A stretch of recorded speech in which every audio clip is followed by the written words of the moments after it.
Contoh, Anda menarik kekayaan, lalu Anda memancarkan keluhan, ini sudah nggak sinkron. Anda nggak selaras dengan apa yang Anda tarik, sehingga yang ditarik nggak datang-datang. Anda mengetahui rencananya yang begitu sempurna di kehidupan Anda. Jadi Anda menjalani hari itu udah enteng enak itu. Kan, wah ini Tuhan rencananya luar biasa di kehidupan saya gitu. Nggak ada lagi kekhawatiran dan lain sebagainya gitu. Ya. Kemudian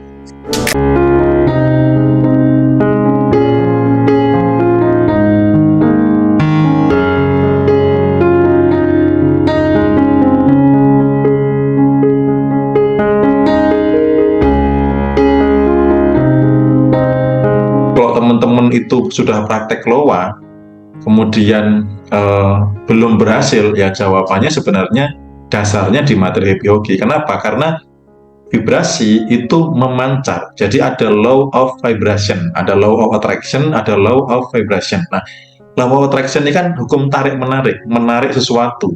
Nah, kalau vibrasi ini memancarkan sesuatu.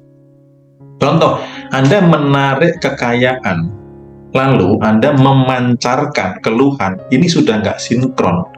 Anda nggak selaras dengan apa yang Anda tarik, sehingga yang ditarik nggak datang-datang.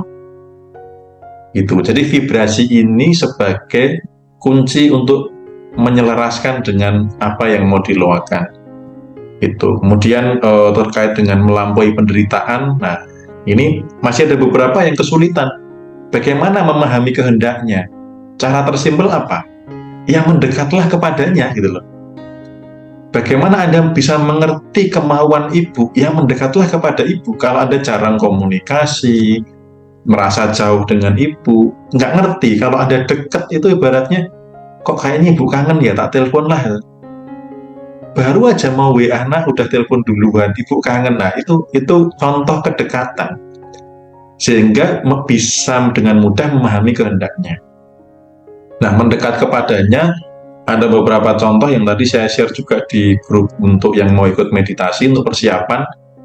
Kurangi kedagingan, kurangi kepentingan duniawi.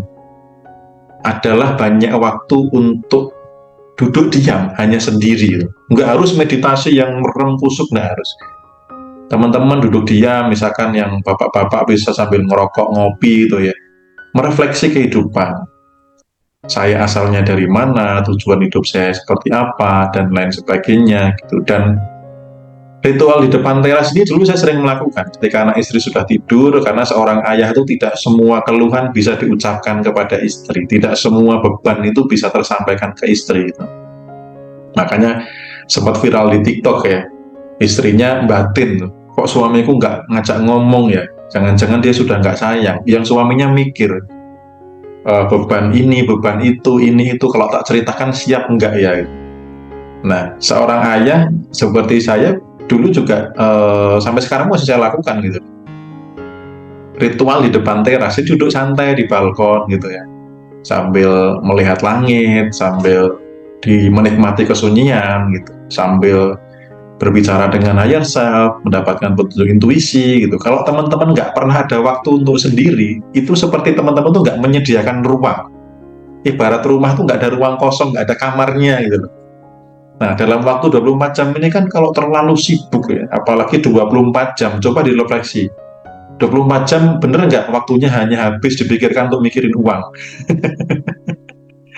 Ya nggak, 24 jam, yuk healing gitu loh, refreshing tanpa mikirin uang gitu loh.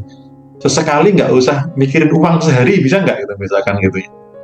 Masuk dari bangun tidur sampai mau tidur sampai ngimpi aja tentang uang semuanya. Kapan ada ruang dengan higher self? Kapan ada ruang untuk merefleksi diri?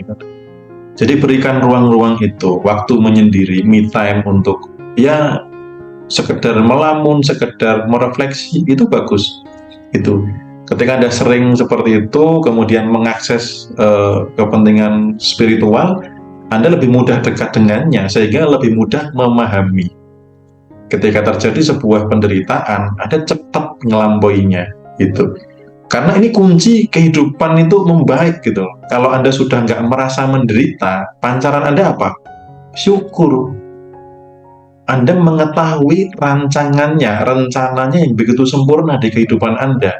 Jadi Anda menjalani hari itu udah enteng enak itu loh. Kan wah ini Tuhan rencananya luar biasa di kehidupan saya gitu. Nggak ada lagi kekhawatiran dan lain sebagainya gitu. Ya. Kemudian, nah belief system penghambat kelimpahan. Nah ini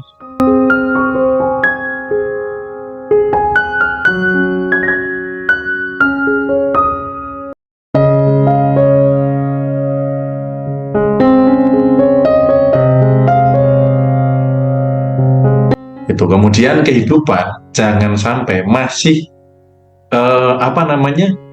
tolok ukurnya orang lain ya, atau tetangga habis beli apa gitu ya, atau teman sekantor habis beli apa, biasanya kan gitu ya, habis kredit apa, bahkan kredit pun buat saingan gitu, cicilan aja buat saingan gitu. Habis nyicil apa gitu, mending ya beli cash buat saingan, cicilan loh buat saingan gitu. Nah jadi teman-teman, kehidupannya jangan terpatok dengan harus mengalahkan orang lain. Karena pencapaian Anda akan berhenti di suatu titik ketika Anda sudah mulai merasa lebih misalkan dari tetangga Anda. Kalau tetangga Anda income-nya hanya 10 juta, Anda dapat 15 juta sudah selesai. Padahal harusnya Anda bisa dapat miliaran. Gitu loh. Jadi melampaui keterpisahan itu tujuannya supaya teman-teman tuh nggak ada batasan up-nya. Gitu. Jadi hidup bukan untuk mengalahkan yang lain. Hidup untuk mengekspresikan potensi terbaik diri. Jadi teman-teman tuh sudah dianugerahi sebuah hal yang luar biasa, sudah diberikan SK, diberikan semesta yang melayani Anda, pakailah itu semaksimal mungkin. Anda punya bakat apa, potensi apa, tuangkan dalam karya sebagai wujud syukur. Jadi hidup ini hanya mengekspresikan potensi terbaik diri, gitu, tanpa untuk mengalahkan siapapun.